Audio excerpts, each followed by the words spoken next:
안녕, 르네 원장이야. 오늘은 서울예대 영화과 기초 다지기에 관련된 영상을 자세하게 찍게 됐는데, 자, 서울예대 영화과는 많은 친구들의 또 꿈의 대학교잖아. 그런데 그만큼 준비하는 것도 매우 세부적으로 준비를 해야 되고, 또 하나는 경쟁률이 굉장히 높다는 거야. 2024년도 수시 경쟁률은 48.3대 1을 기록했어. 거의 50명을 제쳐야 나 하나가 붙는 그러한 어마어마한 경쟁률을 보여줬단 말이야. 낙타도 바늘구멍 통과하기가 참 어렵지만, 그럼 바늘의 구멍을 늘려서 낙타를 통과시킬 수 있게끔 하는 방법을 우리가 찾는다면은 통과시킬 수 있는 해답을 보여주려고 하고 있어. 그렇기 때문에 우선 기초를 잘 다지는 방법은 결국은 학교에서 나오는 시험 문제나 유형을 먼저 봐볼 필요가 있는데, 시험은 이런 식으로 주어지고 있어요. 우선 작년 2024년도 수시 모집 요강을 기준으로 먼저 설명할게. 보면은 이제 작문 시험이 300점, 그리고 이미지 분석 및 구두 면접 시험이 500점, 그리고 200점은 이제 내신이 들어갔던 거지. 그러니까 쉽게 말을 하면은 내신이 20, 100점이라고 그냥 볼게. 그게 더 쉽겠다, 그치? 작문이 30, 그리고 이미지 분석 하고 구두, 문답.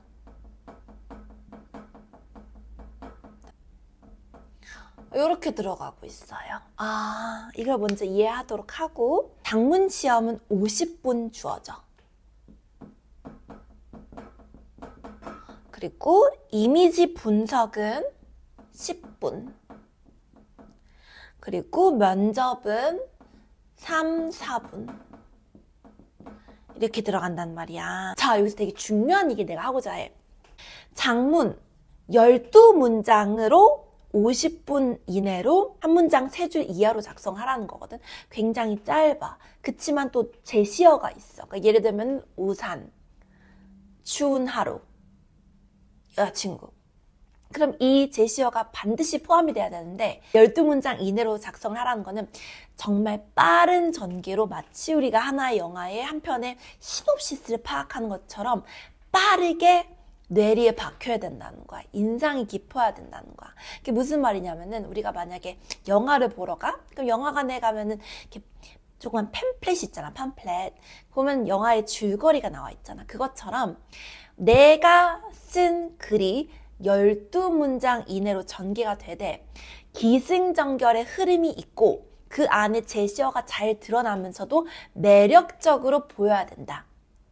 즉, 이 아이템이 줄거리가 흥미진진해서 영화로 만들어질 가치가 있는지 없는지 정도로 판단하는 거야. 이 시험이 무슨 작문 시험이 3시간짜리가 아니잖아, 한예종처럼. 즉, 기승전결을 길게 가져가는 긴 호흡의 시험이 아니란 말이야. 50분의 짧은 시간 안에 써내려가는 나의 아이디어, 아이템 피칭 시험인데, 대신에 처음, 중간, 끝이 있어야 된다는 거야. 그렇기 때문에 어쩌면 굉장히 시험이 쉽게 다가가다가도 더 어려울 수도 있어. 시간도 경제적으로 써야 되고 문장도 경제적으로 쓰면서도 내 이야기가 매력적으로 뇌리에 박히게 돼야 되기 때문이야. 그렇게 되려면 어떻게 될까? 굉장히 많은 레퍼런스를 여러분들이 보는 것도 중요하지만 많이 써봐야 돼. 써보고 피칭해보고. 피칭하다 보면 어떤 게 있냐면은, 글로 썼을 때는 잘 생각이 나지 않는 아이디어가 굉장히 확장이 돼. 말하다 보면 뇌가 더 자극을 받아서 더 재미난 생각을 해줘. 그렇기 때문에 그 일련의 경험의 과정들을 많이 쌓아서 시험장에서 이를 응용할 수 있는 자신감이 매우 필요하다. 그게 작문 시험이야. 그 다음에 우리가 주목해야 될 거는 이미지 분석인데, 자, 이 말이 되게 중요해. 자, 이 부분은 오히려 많은 학원에서 준비하는 친구들 중에 이 부분을 굉장히 선생님들이 잘못 짚어줘가지고 안 좋은 결과가 일어나는 경우가 있는데, 자, 보세요. 작문 시험관 별개로 제시된 한 장의 이미지를 대부분 스틸컷이야. 어떤 영화의 한 장면일 확률이 높아. 아닌 경우도 있을 수가 있어요. 미학적 차원에서, 자, 무슨 말이 나왔어? 미학적 차원에서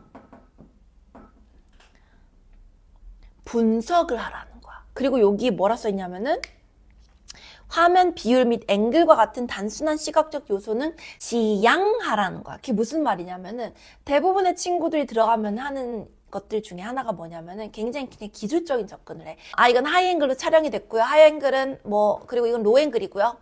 이런 식으로 얘기를 하는데 그걸 원치 않는다고 분명히 써 있거든. 미학적으로 접근하라는 거야. 그렇기 때문에 우리가 굉장히 미장센, 의미, 상징, 예술적인 어떠한 그 의미 이런 거를 공부를 같이 해야 된다는 거야. 즉, 미장센에 대한 분석을 해야 된다.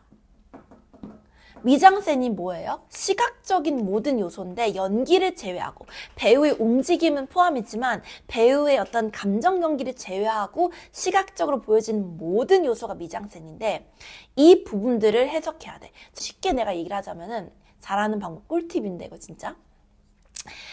갤러리를 가. 그림이 있어. 막 무슨 과일 그림도 있고 옆에 어떤 천사도 있고 이런 식이야. 되게 좋은 도슨트를 만나면 그 도슨트가 의미를 해석해 주잖아. 아, 이건 몇 년도 그림인데요. 어떤 시대의 어떤 화품이고요. 그리고 여기서 천사는요, 이 당시 그들의 어떤 기독교 신앙을 굉장히 보여주는 것이며 이런 얘기들을 하잖아. 그치? 마찬가지라는 것이다. 이미지 분석은 그냥 시각적으로 보여진 이것이 이 장면에서 준 어떤 의미, 연출적으로 다가오게 하는 의미, 시각적, 음향적, 촬영적인 어떤 의미와 분석이 함께 가야 된다. 그게 좋은 분석이다. 그래서 여러분들 영화들을 이제 잘라내서 스틸컷이나 아니면은 어떻게 보면 어떤 신이라던가 이런 걸 되게 분석을 잘한 유튜버들이 있어요. 인터넷에 한번 찾아봐요. 그럼 그들이 어떻게 장면들 분석하는지를 보면서 감을 익히고 본인이 실천하는 연습을 해야겠지. 그게 중요하다 이거예요. 알았지? 구두문답. 구두문답은 뭐라고 써있냐면은 난 그대로 읽는 거야. 내가 지어내는 게 아니에요, 지금. 자, 보세요. 3, 4분 내외고 제시된 이미지에 대한 분석, 구도, 발표 및 질의응답. 영화 제작 전 과정, 영화 관련 기초 지식에 관한 질의응답. 자, 영화 역사, 영화사라고 하지. 이에 대한 공부가 기반이 돼야 돼, 서울예대 영화과는. 왜? 물어본대잖아. 영화 관련 기초 지식에 대한 질의응답을 한대잖아. 그리고 영화 제작 전 과정, 즉 프리프로덕션, 프로덕션, 포스트 프로덕션의 전 제작 과정에 대한 이해와 용어와 그 역할들에 대한 질문도 할 수 있단 말이야. 자, 그걸 물론 우리가 암기하려면 되게 힘들지만 그래서 그렇기 때문에 또 중요한 게 뭔지 알아? 직접 만들어 봐야 돼. 자기 작품을 만들어야 되는데 만들 시간이 많이 없어요, 고3은. 그렇기 때문에 예비반 때 만들라는 거야. 예비반 때 만들어서 좋은 작품들은 상영회를 가지거나 영화제를 출품할 수 있잖아. 영화제를 출품했는데 정말 상을 탔어. 그러면 또 이어서 한예종 영화과 영상 특기자 전형에 지원할 수 있잖아. 그런 것처럼 그런 부분들이 굉장히 메리트가 연결되니까 놓치면 안 된다. 그리고 또 제시된 이미지에 대한 분석, 구두, 발표 및 질의응답. 이게 뭐냐면은 이미지를 보고 10분 동안 분석을 하는 시간이 주어지고 면접장에 가서 이에 대한 나의 생각을 발표를 하고 그리고 아까 영화사나 영화 이론이라던가 혹은 제작 전 과정에 대한 질문을 받고 심지어 내가 분석한 이미지에 대한 질의응답도 받을 수가 있고요. 또 플러스 나의 개인적인 어떤 질문들도 받을 수가 있다는 거야. 무슨 말인지 알겠지? 그렇기 때문에 굉장히 우리가 중요한 건 뭐냐면은 영화과, 서울예대 영화과 친구들은 이 연습을 해야 되는데 다짜고짜 바로 하세요 라고 하면은 잘하는 친구가 없어. 영화사 공부해야겠지?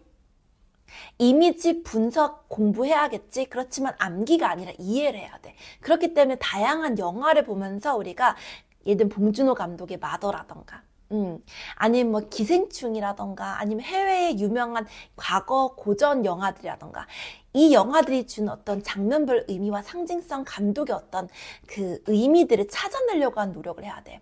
그리고 좋은 건 예를 들면 신의 21일이라던가 그런 잡지를 좀 자주 보면 좋고 그뿐만 아니라 여러분들 평론가들의 글도 많이 읽어봐봐. 평론가들이 하는 일이 뭐야? 작품을 평가를 하고 혹은 대중들에게 어떤 더 의미 있게 다가올 수 있게 중간 해설자 역할도 하기도 하고 그런 글들을 많이 접해서 자기화를 시키도록 해. 그리고 이 개인 면접에서는 영화를 얼마나 만들었어요? 얼마나 잘 만들었니? 왜 영화를 만들고 싶니? 어떤 영화 감독 좋아하니? 이런 기본 질문도 중요하겠지만 나라는 사람이 일반 영화를 찍으려는 혹은 영화과를 지원하는 친구들과는 차별점이 있어야 되잖아. 이거는 너무 내가 꿀팁이라서 내가 풀기가 좀 그런데 우리 학원 혹은 너네 원장님과 수업하면 다른 차별점이 가장 어떤 부분이 다르냐면은 얘와 내가 다르게 지도를 해. 즉 A라는 인물의 장점이 있고 B라는 인물의 장점이 있고 C라는 인물의 장점이 있고 단점이 있을 거 아니야? 인간은 다 달라요. 그 부분들에 나는 더 포커싱을 맞춰가지고 얘가 A가 잘하는 걸 끄집어내서 그 아이의 재능과 달란트를 끄집어내서 영화과에 접목시켜서 면접에 활용하도록 해. 그리고 또한 못하는 것도 스스로 알아야 돼. 부족한 부분들을 보면서 어떻게 이를 극복할 수 있는지에 대한 우리가 또 준비를 한단 말이야. 무슨 말인지 알겠지? 중요한 건 차별화에 있고 중요한 건 기초 다지기 훈련이 굉장히 과목별로 세세하게 들어가야 된다. 그 연습들, 작문 연습도 마찬가지겠지. 짧게 쓰는 글 연습도 되게 중요하고 거기에 있는 어떤 단어들을 활용하는 방법도 되게 중요하고 시작하는 방법, 끝 마무리하는 방법 이런 부분들이 굉장히 중요하고 시간 활용 방법도 중요하겠지. 서울예대는 그런 식으로 가르치게 되어 있고 그리고 서울예대 입시만을 준비한다고 해서 서울예대 입시만 내가 보게 하지 않아. 다양한 학교에 적재적소에 볼 수 있도록 우리가 공부를 시키고 지도를 하기 때문에 한 명의 학생이 절대로 하나의 학교에 올인하게 하지 않아. 다양한 학교들을 내가 유형이 다르더라도 볼 수 있게 준비를 시켜. 그렇기 때문에 나는 이렇게 우리 학생들이 아주 자신 있게 준비해서 갈 수 있다고 확신을 해. 낙타처럼 생겨도 바늘구멍 통과할 수 있게 해줄 테니까 기초 다지기 훈련 수업 꼭 함께 수강하길 바래. 우린 다음에 만나. 안녕.